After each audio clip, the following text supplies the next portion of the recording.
अभी जो है कि छात्र रांची में आंदोलन कर रहे हैं, कह रहे हैं कि सीजीएल का जो एग्जाम हुआ है कि पेपर लीक हुआ है, रद्द किया जाए। तो क्या रद्द होना चाहिए? तो फेल है, तो रद्द होना चाहिए, बिल्कुल होना चाहिए, क्योंकि योग्य लोग जो हैं उससे वंचित रह जा रहे हैं। सरकार जो होता है बेच के जो है पैसा कमा रही है, पेपर बेच के पैसा कमाने का तरफ मंत्री इरफान अंसारी बोल रहे हैं कि कोई कीमत पे रद्द नहीं होगा। हाँ, तो नोट भरे उनको तो पहले बाहर निकाल के बच्चों को दे दे।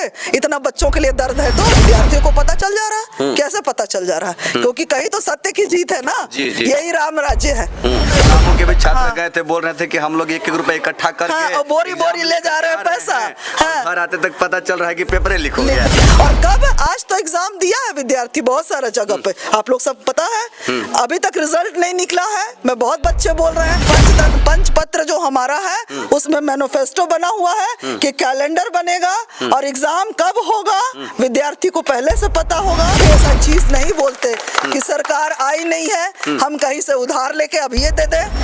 500 में सिलेंडर देना है, 2100 रुपया महीना देना है। हमारी जो मतलब भाजपा की जो सरकार है वो जो बोलती है वो करती है। ऐसा नहीं ना होगा कि मैया सम्मान योजना में जो है कि फर्स्ट मंथ में जो है कि महिलाओं के अकाउंट में, सेकंड मंथ में जो है कि कुछ महिलाओं के अकाउंट में अभी ही नहीं आया, तो फिर विश्वास कैसे किया जाए गोगो दीदी? कंकड़ में है शंकर और डाल्टन विधानसभा में छाई हुई है अरुणा शंकर। अभी जो है कि नवरात्र का त्यौहार चल रहा है, दशहरा का त्यौहार चल रहा है और आज विजयदशमी है। और आप सभी को बता दें कि अरुणा शंकर जी जो है कि डाल्टन विधानसभा क्षेत्र के हर पंडाल में जा रही हैं। और खासकर अगर हम बात करें तो डाल्टन विधानसभा के जो भी लोग हैं सभी लोगों की यही मांग है कि इस बार अरुणा शंकर जी यहाँ का प्रतिनिधित्व कर, और ये जा रहे हैं हर पंडाल में जा करके माता रानी का आशीर्वाद ले रही है। और साथ ही साथ लोगों का जो है कि अपार समर्थन मिल रहा है। और अभी जो है कि मतौली के पावन धरती पे ये आई हुई हैं, तो हम लोग भी आए हुए हैं और बात करने का प्रयास करते हैं और जानने का प्रयास करते हैं।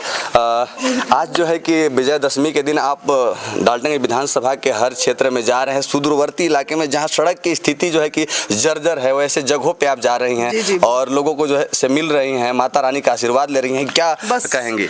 माता रानी का, नौ दुर्गा का आशीर्वाद हमारे गाँव के सुदूरवर्ती गाँव पे भी रहे। जैसा शहर चमक रहा है वैसा अभी में हम आ रहे हैं। कितनी कठिन परिस्थितियों से सब हमारे ग्रामीण वासी गुजरते हैं, बच्चे स्कूल जाते हैं, वो मैं देख रही हूँ। ऐसे विकास का जो हमारा एजेंडा है कि अंतिम व्यक्ति तक विकास पहुंचे, तो विकास जरूर अंतिम व्यक्ति तक पहुंचेगा। अच्छा, माता रानी से आप क्या आशीर्वाद ले रही हैं इस बार?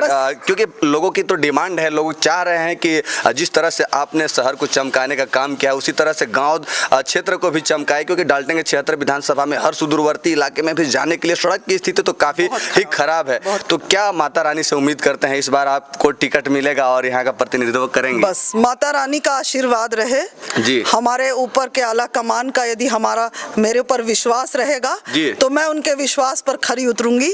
और उनकी जो उम्मीदें हैं कि हर गांव, जो हमारा उद्देश्य है कि अंतिम व्यक्ति तक अंत्योदय, अंतिम व्यक्ति का उदय करना हमारा उद्देश्य है। और वो मैं करना चाहूंगी कि यदि मुझे अवसर मिलेगा तो एक ग्राम ग्राम का जो जरूरत का चीज है, अटल बिहारी के समय ही अटल योजना के तरह प्रधानमंत्री सड़क योजना जो होनी चाहिए थी, आज तक बताइए प्रधानमंत्री सड़क योजना हर क्षेत्र में जाल की तरह छा गया, पर हमारा पलामू अभी भी इन सब योजनाओं से वंचित है जी। कई जगहों पे हम लोग भी जाकर के रिपोर्टिंग किए तो लोग ये कह रहे हैं कि झारखंड में हम लोग बीजेपी की सरकार चाहते हैं, लेकिन डाल्टन विधानसभा के जो विधायक जी हैं उनको अगर टिकट मिलेगा तो हम लोग नाराज हैं। यहाँ पे जो है कि अरुणा शंकर जी को मिलना चाहिए। तो क्या बात चल रही है? मैं लोगों का आभार करती हूँ, उनके विश्वास के लिए उनका बहुत बहुत आभार करती हूँ।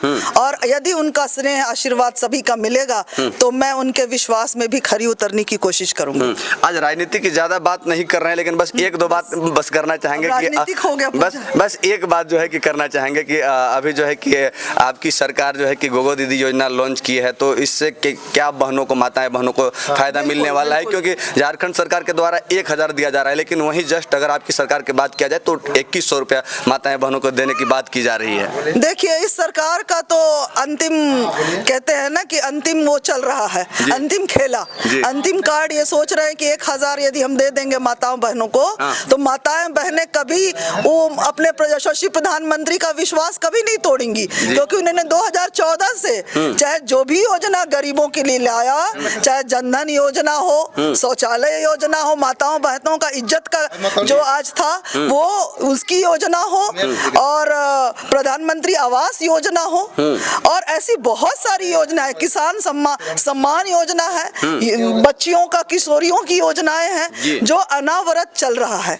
हमारी जो मतलब भाजपा की जो सरकार है वो जो बोलती है वो करती है। 500 में सिलेंडर, तो मुझे सारा चीज जो माताओं बहनों के लिए सिलेंडर की बात हो रही है, 500 में सिलेंडर देना है, 2100 रुपया महीना देना है, जैसी सरकार बनेगी हम ये नहीं कह रहे कि हम आज देंगे, हम वैसा कोई बात नहीं करेंगे हवा में कि हम आज केंद्र से पैसा ले लिए, उधार ले लिए कहीं से और दे दिए, इधर का पैसा उधर दे दिए, हैं गरीबों का, वृद्धों का पैसा दे दिया, आयुष्मान भारत का पैसा दे दिए। ऐसा नहीं ना होगा कि मैया सम्मान योजना में जो है कि फर्स्ट मंथ में जो है कि महिलाओं के अकाउंट में, सेकंड मंथ में जो है कि कुछ महिलाओं के अकाउंट में अभी ही नहीं आया, तो फिर विश्वास कैसे किया जाए गोगो दीदी? ये सब बिल्कुल विश्वास करना पड़ेगा, ये हमारा रेगुलर मिलेगा ना? बिल्कुल मिलेगा। हमने बोला है कि जो हम महिलाओं के लिए सिलेंडर और दीदियों के लिए जो 2100 रुपए पर मंथ यानी साल का 25,000 रुपया उनके अकाउंट में जाएगा, तो पहला कैबिनेट में ये निर्णय लिया जाएगा यदि हमारी सरकार आएगी। तो हम कोई भी ऐसा चीज नहीं बोलते कि सरकार आई नहीं है हम कहीं से उधार लेके अभी ये दे दें कि हमको टिकट लेना, हमको पैसा, हमको वोट लेना है, तो हम तो ये नहीं बोले कि अभी ले लीजिए आके मेरे पास। हमने बोला कि आप फॉर्म भर दीजिए, नंबर भर दीजिए, जैसी सरकार आएगी और जैसी कैबिनेट का पहला बैठक बैठेगा और ये महिलाओं की योजनाएं, युवाओं की योजनाएं जो है वो पार हो जाएगी, और पास होगी। छात्र लोग भटक रहे हैं लिख करके, सीजीएल का जो है कि एग्जाम में पेपर लीक की बात चल रही है, वो सब बिल्कुल नहीं होगा। एक कैलेंडर बनेगा, आप जैसा देख रहे होंगे हमारे मैनिफेस्टो में कि पंच पत्र जो हमारा है उसमें मैनिफेस्टो बना हुआ है कि कैलेंडर बनेगा और एग्जाम कब होगा विद्यार्थी को पहले से पता होगा, और कब, आज तो एग्जाम दिया है विद्यार्थी बहुत सारा जगह पे, आप लोग सब पता है, अभी तक रिजल्ट नहीं निकला है, मैं बहुत बच्चे बोल रहे हैं रिजल्ट नहीं निकला, और रिजल्ट निकलने का कोई उम्मीद भी नहीं है। अच्छा मैम, उम्मीद है कि अब तो इलेक्शन आ गया, पर हमारा एक कैलेंडर बनेगा बजाबते, और उसमें सालाना पूरा उसमें आएगा कि कब कब किस डेट में कौन सा एग्जाम होगा, और उस एग्जाम का रिजल्ट भी कब निकलेगा ये भी है, भर्ती भी कब होगा, सारा कुछ उस कैलेंडर में सबको पहले से मालूम होगा, विदित होगा सबको। अंतिम सवाल मैम, अभी जो है कि छात्र रांची में आंदोलन कर रहे हैं, कह रहे हैं कि सीजीएल का जो एग्जाम हुआ है कि पेपर लीक हुआ है रद्द किया जाए, तो क्या रद्द होना चाहिए? तो फेल है, तो रद्द होना चाहिए, बिल्कुल होना चाहिए, क्योंकि योग्य लोग जो हैं उससे वंचित रह जा रहे हैं। सरकार जो होता है बेच के जो है पैसा कमा रही है, पेपर बेच के पैसा कमाने का। लामू के भी छात्र गए थे, बोल रहे थे कि हम लोग 1-1 रुपए इकट्ठा करके बोरी बोरी ले जा रहे हैं पैसा, घर आते तक पता चल रहा है कि पेपर लीक हो गया। ये सब उनकी सरकार का बना हुआ है, पेपर भी लीक कर रहे हैं, नौकरी भी सब लीक कर दे रहे हैं वो, और ऐसा नहीं है, चोरी जो है ना, कहते हैं सत्य को देर लग सकता है पर पराजित नहीं हो सकता है कभी, है ना, सत्य परेशान हो सकता है, हाँ सर के परेशान होगा, उसको ये होगा, पर समय अब विद्यार्थियों को पता चल जा रहा है। कैसे पता चल जा रहा है? क्योंकि कहीं तो सत्य की जीत है ना, यही राम राज्य है, सत्य की जीत। और एक तरफ मंत्री इरफान अंसारी बोल रहे हैं कि कोई कीमत पे रद्द नहीं होगा। हाँ, तो नोट भरे उनको तो पहले बाहर निकाल के बच्चों को दे दे, इतना बच्चों के लिए दर्द है तो, है ना, ठीक है।